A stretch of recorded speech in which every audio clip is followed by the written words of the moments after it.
एक गांव में एक पोस्टमैन मंगल शर्मा जैसे ही एक रजिस्ट्री पत्र देने के लिए एक घर जा पहुँचे तो उन्हें घर का दरवाजा बंद मिला। उन्होंने दरवाजा खटखटाया तो अंदर से किसी लड़की की आवाज आई, मैं आ रही हूँ। मंगल शर्मा इंतजार करने लगे, लेकिन दरवाजा खुला नहीं। उन्हें झुंझलाहट होने लगी। अंदर से कोई बाहर ही नहीं आ रहा था और उनका गुस्सा बढ़ता जा रहा था। बड़ी देर के बाद धीरे से दरवाजा खुला और एक लड़की को देखकर उनका सारा गुस्सा कपूर की तरह उड़ गया। एक सुंदर शालीन लड़की उनके सामने खड़ी थी। उसके दोनों पैर नाकाम थे और वो बैसाखी के सहारे खड़ी थी। क्या आपका ही नाम परी सक्सेना है? हाँ डाक वाले चाचा, मैं ही परी सक्सेना हूँ। क्षमा चाहती हूँ, मुझे आने में देर हो गई और आपको इंतजार करना पड़ा। कोई बात नहीं बेटा, रजिस्ट्री लाया हूँ, तुम्हारे हस्ताक्षर की आवश्यकता है, ये ले लो। डाक वाले चाचा समझ गए कि वो घर में अकेली ही है। वो अपनी बेटी समान सुंदर परी को देखकर उसकी दयनीय स्थिति पर सोचने के लिए मजबूर हो गए। उन्हें बड़ी दया आई। परी ने भी जब डाक वाले चाचा के पैरों की तरफ देखा तो उनके फटे हुए जूतों को देखकर सोच में पड़ गई। उसे भी बड़ी दया आई। कुछ दिन बीत गए। एक बार फिर परी की रजिस्ट्री आ गई। डाक वाले चाचा ने दरवाजा खटखटाया और इत्मीनान से खड़े रह गए। परी कुछ देर में आ गई और उसने रजिस्ट्री ली और डाक वाले चाचा को रोकने के लिए इशारा किया। मंगल शर्मा सोचने लगे कि परी ने आखिर उन्हें क्यों रोक लिया। परी ने पास ही पड़े हुए एक बंद उपहार को उठा लिया और चाचा की तरफ बढ़ा दिया। चाचा, ये आपके लिए छोटा सा उपहार है, आप इसे घर ले जाकर ही खोलिएगा। इसमें क्या है?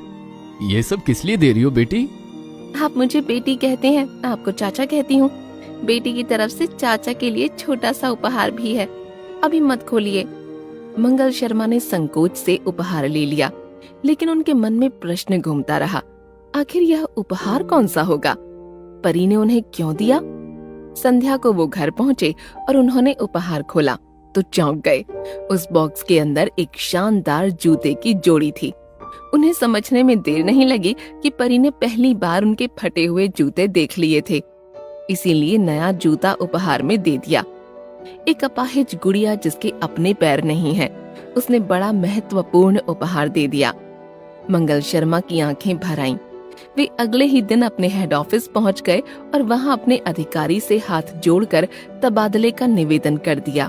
क्या बात है शर्मा जी, ऐसी क्या तकलीफ हो गई जो आप ट्रांसफर ले रहे हैं, मुझे बताइए।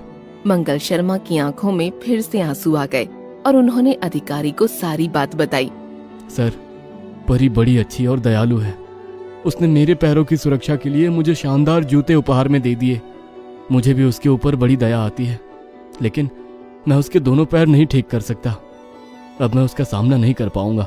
देखिए शर्मा जी, जो हमारे हाथ में है वो हम कर सकते हैं, लेकिन जो नहीं है उसके लिए हम स्वयं कुछ नहीं कर सकते, लेकिन भगवान से प्रार्थना कर सकते हैं। यदि परी को सूचना मिली कि आपने उसके कारण तबादला लिया तो उसे बड़ा दुख होगा।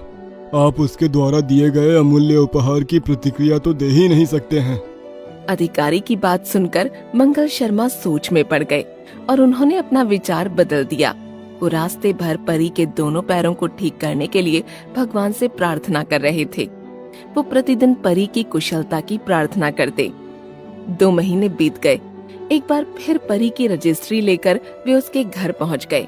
उन्होंने परी द्वारा दिए हुए जूते पहने थे।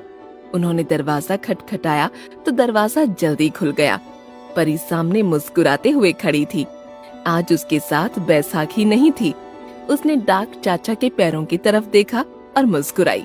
उसके दोनों पैरों को सही सलामत देखकर डाक चाचा खुशी से झूम उठे। भगवान ने उनकी प्रार्थना सुन ली थी।